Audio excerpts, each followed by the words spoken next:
vamos a outra notícia aqui que é bem pública.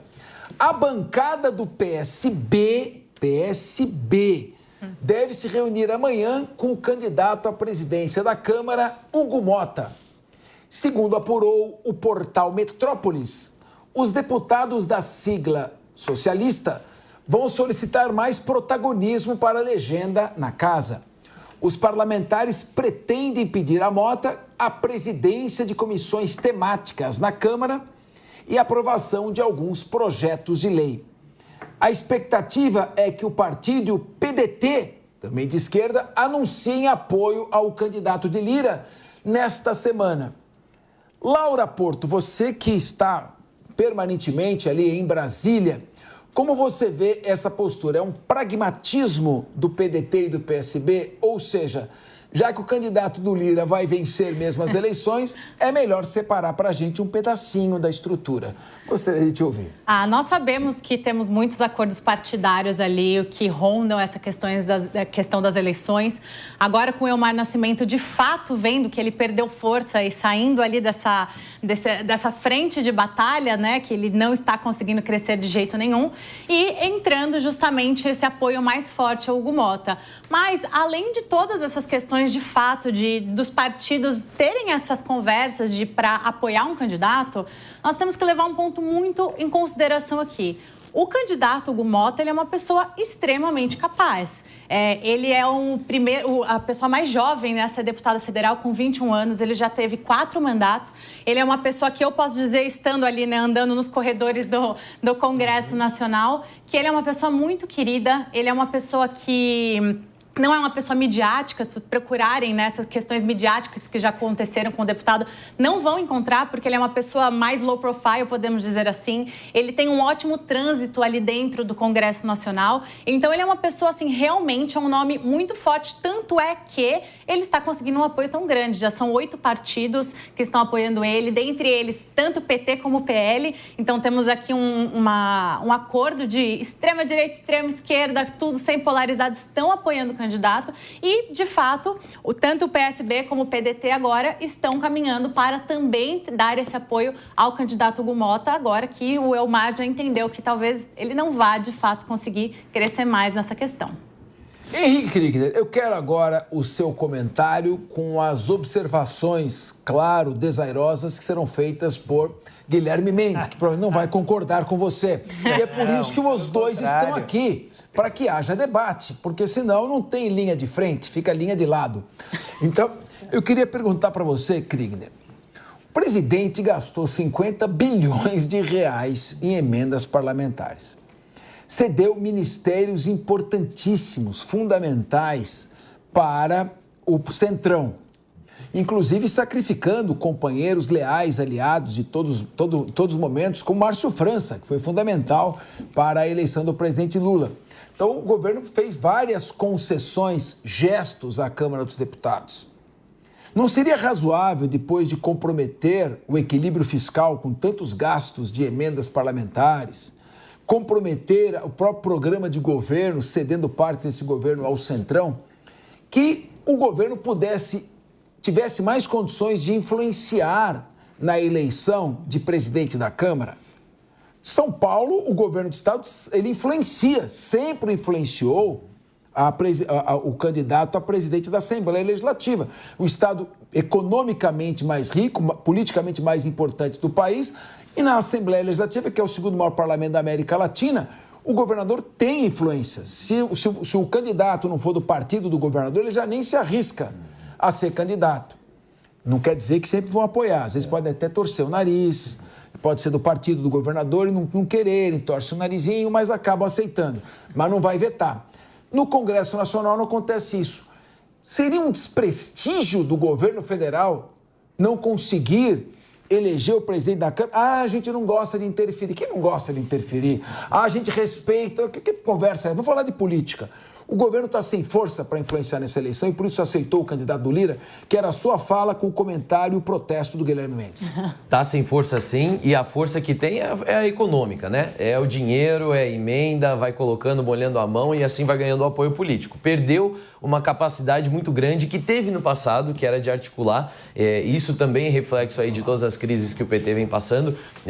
Ter uma bancada reduzida e é uma dificuldade em construir pontes entre a própria esquerda, né? Entre a própria esquerda ali já tem uma resistência. Tanto é que o próprio PT já conversa com a possibilidade de apoiar a candidatura do Hugo Motta também, fazendo junto esse blocão. Então, o Hugo Motta está mostrando muito mais capacidade, né, de fazer uma articulação do que o próprio presidente da República. Isso é preocupante demais. Agora, mais preocupante ainda é quando a gente vê a fala, por exemplo, do Arthur Lira, dizendo que o presidente da República não precisa se preocupar porque ele não terá grandes preocupações para a conclusão do seu mandato. É um sinal de amizade que coloca a gente numa posição de... Você lê assim? Espera aí. A leitura política que eu faço não é essa, não. Quando você fala, fique tranquilo que você não vai sofrer impeachment, para mim você está fazendo uma ameaça velada. Pode ser também. Ele quis dizer, olha, complicações para concluir o seu mandato. Então, ele mostrou ali que talvez não vão ter grandes brigas acontecendo nos próximos 2 anos. Isso deixa o brasileiro de cara no chão.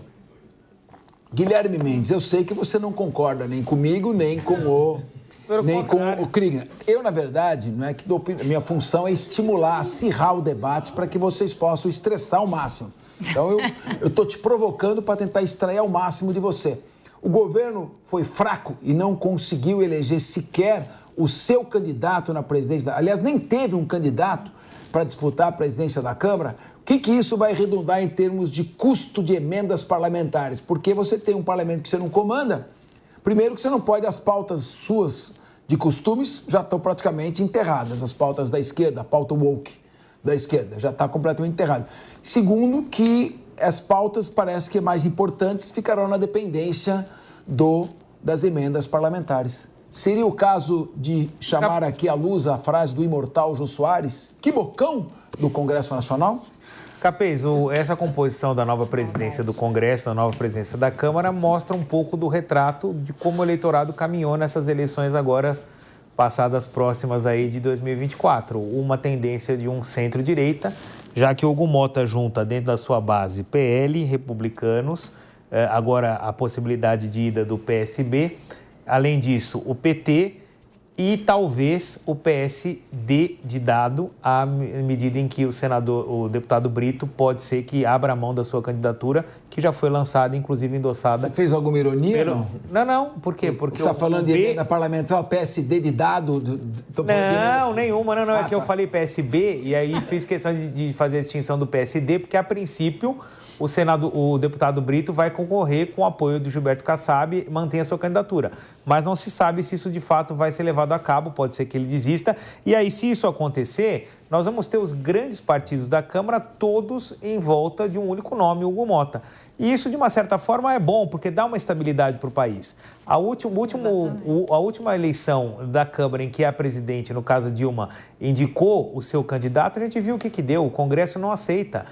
E a chantagem é feita de forma declarada, da mesma forma como ocorreu no golpe parlamentar de 2016. Se o presidente resolve forçar o Congresso, é ameaçado de posto para fora. Como acontece agora, né? Essa fala, a minha leitura é exatamente como a tua, Capês. Não é nenhum tipo de recado de amizade, não. É uma ameaça e não é velada, é declarada. Como querendo dizer, se o meu candidato for eleito, fique tranquilo que pelo menos o seu mandato você termina. Infelizmente, essa é a composição política do nosso país. Não houve a construção de uma maioria nem para a direita nem para a esquerda e quem acabou tomando todo esse espaço de poder são os partidos de centro. Se são partidos de centro do ponto de vista político e ideológico, a gente não sabe dizer, mas certamente são os participantes daquele centrão das emendas, aquele centrão que não tem opinião, aquele centrão que não tem lado, aquele centrão murista. Isso tudo a gente vai ver nos próximos 2 anos da presidência da Câmara dos Deputados. Espero que eles tenham juízo e bom senso para não jogar o país numa bancarrota como fizeram em 16 com pautas bombas e uma série de chantagens que o ex-presidente Cunha impôs não só a presidente Dilma, mas, sobretudo, a população brasileira que pagou esse preço com juros e correção monetária. Muito bem, claro. Agora, Laura Porto, essa visão do Guilherme Mendes, que coincide com a minha, distou um pouco da visão do Henrique Krieger. Eu não vi nada de amistoso nisso. Quando você fala, você não vai ter problema de concluir o seu mandato, tipo, fazer uma concessão para você terminar o seu mandato. Se você não interferir na minha eleição, pode ser um recado dado. Se você tentar interferir na minha eleição, você não termina o mandato. Se você, ou pelo menos para a abertura do processo de impeachment, pelo menos pode se abrir, já fica suspenso por 6 meses o presidente do exercício do cargo. Então a Câmara tem poder realmente para influenciar nisso. Quando ele diz, olha, se você pode ficar tranquilo que se caminhar aqui sem sua interferência, você vai concluir o seu mandato. Você vê nisso também uma certa ameaça velada, porque lembrando que quando a presidente Dilma lançou o então deputado federal aqui da região do ABC, Arlindo Quinalha, para enfrentar o Eduardo Cunha, acabou redundando no impeachment da presidente Dilma Rousseff. Já tem gente falando que teve pedalada fiscal, tipo querendo criar um argumento, um subterfúgio ou um pretexto, né?